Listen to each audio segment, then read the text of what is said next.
Blast off! Even though we're parked, I feel very secure now. It's Tuesday, October 18th. If you're into that sort of thing, we're into time travel. Because this episode is being taped well before that date. Hello. Hello. I'm Doug Benson. I'm Doug Benson, in a car, in a parking lot. Guess where? I think we teased it last week. We are at Six Flags Magic Mountain. Alicia, Taylor, and me. We're going to get fucked up, and then we're going to fuck up some rides. Yeah. My favorite thing. Yeah. I got another Six Flags shirt on today. And you have to be a subscriber to our Patreon to see the whole episode. The people that are just watching us on YouTube only get the first 10 minutes. Yeah. Yeah. Let's hit it. Let's get it. This is our good friend, the proxy from Puffco. And I'm waiting for it to vibrate. And then that means it's hitting it time. Alicia, what ride are you looking forward to the most, if you can remember its name or how to describe it?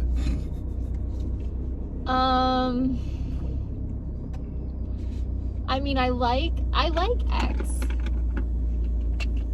That's like it's like if the Zipper was a roller coaster. It's crazy. Somebody was like, hey, you ever ride the Zipper? You know how fucking scary that is? What if we also make it move in a different direction at the same time? Yeah, you just sort of flip forward as you're plummeting. So it creates a very unique sensation. There's like fire explosions my halfway God. through the ride. And you don't know that. I mean, I didn't know that. I went on it for the first time just over a year ago. Firstly, I was in the very front row, which was just a horrifying experience. But I think it was the scariest ride I had ever been on at that point. And then by the time the flames came out of nowhere, which by the way is actually hot on your face, I just thought it was over. I just like accepted my fate. It's a very slow loading ride. So like, while you're sitting in it, you're just sort of like on your back waiting for it to start. I think that's why I was so freaked out though, is there's so much buildup because it really does take so long before you start moving, and you're just so strapped in such like an awkward way that I don't know, you just immediately are so like unnerved. And then when you go up, it's slow rise, and then when you get to the top, it does a little hang before you And we were just kind of like rocking so like menacingly over that ledge for what felt like too long before it finally goes. Yeah, they really like to make you almost feel like something's gone wrong. Yep. And sometimes they even have ride operators that'll make jokes that are just it's not appropriate. Oh my God, the way they'll yell like, oh, sorry, ride's broken as you start to go. Like, they really love that here. Full throttle is my favorite when they do that, because it's a launch coaster, so they basically say, okay, we're going to do a countdown in 3, and then they'll just launch you. But you need to know to have the moment it's going to happen, because if your head's not back, you fucking do that really I've never hard. put my head back on a launch coaster ever. You just must have a strong ass neck, man. When I put my head back on a coaster, my head does this the whole time. Yeah. So but at least you're ready for it. I guess. You know what I mean? You know it's coming. You're not like sitting there like, hey, look at that over there. Wow! No, I'm ready and usually pretty focused, because although I love roller coasters, they do still scare me quite a bit. Yeah, well, my hair tie is gonna come in handy today. I'll tell you that. We're gonna tie my beard up. This is only my second or third amusement park where with this hair, and it's just goes everywhere. Does your mustache tickle at all when you're on a roller coaster? No. Like just going up enough? No. Probably my nose hair is more than my mustache. I don't have a trimmer. But I do feel it's funny when my beard gets long and I ride a fast roller coaster, it does like split in the and want to just like flow back, but I gotta keep it trimmed. There's some ride somewhere where they like, some pervert decided, oh, this is a great place to just put a camera, and it's one of those things where it rises up and goes down. So women, if they already have a lot of cleavage, it just is like, they don't show nudity, but they just show this extra heaving that's going on, and it's like feeling like it's going to break open, But I guess it's probably a family amusement park, so it doesn't get any more than just a little revealing, but it's still just funny that people click on it and wait because they think it's going to end up in a reveal. And by they, I mean me. No, I don't. But I get dogs and roller coasters are like so heavy in my Instagram feed, you know, because I will stop and look at those. I was just looking at Velociraptor footage this morning from Universal in Florida. And that's a great ride. I'll probably never go on again. Really? Well, because it took forever to get on it. It wasn't even a busy day. Oh, yeah, I guess you know, and you have to check all your shit into a locker to go on it. It's like a whole... It's definitely not the most convenient, but it is a really fun Such a good roller coaster. Like, just feels faster than most. I guess, and I think that... Like a Velociraptor. It's very tight, so like all the turns are very close. It's similar to Batman here, where the footprint is very small, but it goes fast. It has a lot of like high-speed turns, and so it just feels more than it is. Yeah, that's a good one for sure. I'll admit, like, I wish there were more roller coasters though that you had stuff to look at during the ride.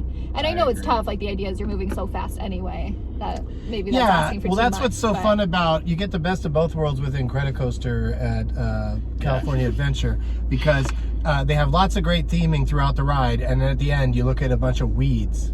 You know, that end circle, it's just, they do nothing. It's just sense. Dirt and weeds. For them not to put a giant underminer coming out from the ground in that section that you go around, anything from the movies. You know, Frozone could be hanging out.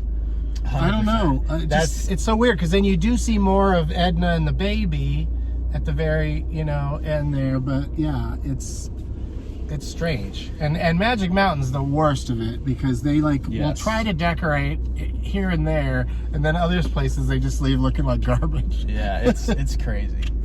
But I feel like Expedition Everest is a good roller coaster that has some thrills, but is a lot of theming and very like visually pleasing. Yeah, it's fun that you get to the thing where the road is out. Yes. You know, it goes backwards. Yeah, there's like things that you look at that make sense for what you're doing with the ride. It's just not like, oh, look, a pretty tree or some velociraptors on the side. Do you subscribe to the theory that on Big Thunder Railroad at Disneyland, you should stare at the goat with the dynamite in its mouth as you start to go down that one turn, because it makes it more dramatic? No, I bow to the goat every time because it's my favorite part of the... You're supposed to look at the goat. So do this and look at the goat. I respect it. Because they say looking at it makes you, when you whip around, it makes the sensation more exciting. Yeah, if you turn, I think that's a general, like, if you turn your head towards where the train is going to be turning, that your, like, body feels the force in your... Yes. Yeah, there's something going on there. I'll try it the next time. Next time I go to that park that's owned by a corporation that I'm striking against. The corp? Yeah. Which I'm absolutely delightfully confused about Six Flags and who owns it. I haven't done enough research to be mad at them, so I'm going to give them money today, even though they probably aren't connected in some way to the big motion pictures studios. They have lots of Warner Brothers shit throughout the park. We're in the Yosemite Sam section. If we were at Magic Mountain right now, we're just in a generic parking lot, and then we're gonna walk to Magic Mountain, which is what I would do if I was driving my own car. Taylor has a season pass, so like that's probably the biggest discount you're gonna get. The biggest reason to get a season pass is free parking, because parking is $40. Yeah, it's crazy. For the day. For an amusement park that's open from 10:30 a.m. to 6:30 p.m. Like, malls have longer hours and cheaper 100%. Parking.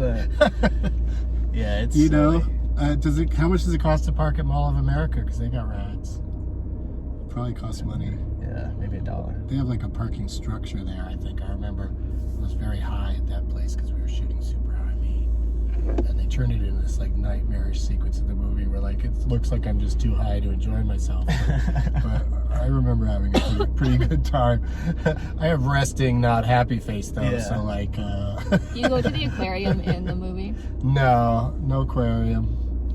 I don't go to aquariums much. Like I grew up on SeaWorld, and now I don't go there anymore because it's, you know, they're fish prisons. But we got to do the part where we plug our stuff and say goodbye to everybody watching us on YouTube. What do you want to plug, Taylor?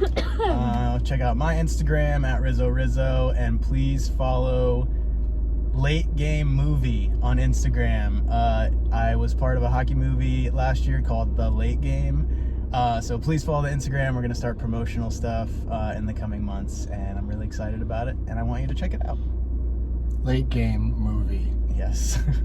It's very confusing. On Insta and X? I believe only Insta at the moment. Not messing with X? Not right now. Yeah, I don't know who is. I don't know what to do about X. Because I got so many followers there, but, so I don't want to abandon it, but it just feels like it could end. Yeah, like it could just suddenly it's just not there anymore. One day, that's what I'm thinking. What do you want to plug, Alicia? It's Alicia Glass on Instagram. Yes, it is. And you don't know Doug on Instagram and Threads. I'm trying to do more on Threads. Nice. This month I'm watching a Halloween movie a day, like a scary movie a day. Don't know what I'm going to watch today or when, because I am not at home. But, maybe while we're waiting in line for a ride, I can watch a movie. God, some lines are that long at like at Disneyland, you could watch a movie while waiting to get on Space Mountain. Yeah, honestly. It's crazy. But we go single rider line, one of the best in the business, because it's weird. It doesn't look like it should be a single rider line. It looks like you're just going in the exit. Yeah. That's what a lot of them are, because they were built when they didn't have single rider lines, and so they added one, and they just make it, or fast pass, and they just make it that you walk in the exit, essentially. So if you're in an amusement park and it says exit, go ahead and give it a try. Yeah. You might be going to the front of the line. Yeah. Okay, so my plugs are that November 5th is my biggest one, because that's the day after a gig I'm doing on November 4th. God damn. November 4th is my thing I want to promote. It's a Saturday, and I'll be in Cleveland, Ohio for 2 shows at Dunlop's Corner Bar, 420 Douglas Movies, and 7 o'clock, I think, stand-up comedy show. Separate admission for both, but it should be a fun day if you can come to one or both. And all of my dates and deets are at douglasmovies.com, because I'm going to be in Austin on the 24th and 25th of October, and got a couple of LA shows coming up, and the dates keep trickling in post Pando. And thanks for watching us on YouTube. Join us at patreon.com/gettingdoug if you want to pay a small monthly fee to watch weekly episodes and other stuff we post.